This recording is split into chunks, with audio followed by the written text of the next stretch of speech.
Phil Benyon, Liberal Democrat MEP. What do you make of the result today in Strasbourg for e-cigarette users in your constituency?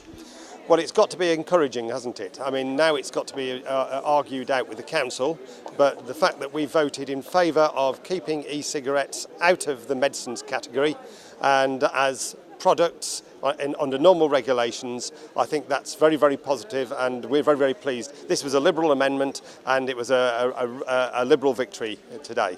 Why was it so important? What would have been wrong if the vote had gone differently, if MEPs had agreed to class these as medical products? Well, the difficulty of then putting these products on the market, very, very much more expensive to get authorisation for a medical product than it is for just a consumer item, which is what they are.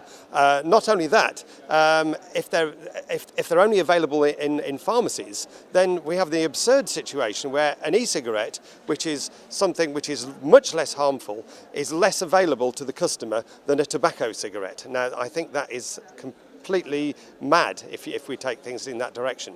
Now, as I understand it, with the amendments that went through, there will be some changes to e-cigarettes. For example, they won't be allowed to be sold to underage, yes. Which there's no restrictions at the moment on that. So how important were those kind of rules important to get in, if I can put it like that? Oh, I think this is very important. I mean, and also it was fundamental to winning the vote on the compromise.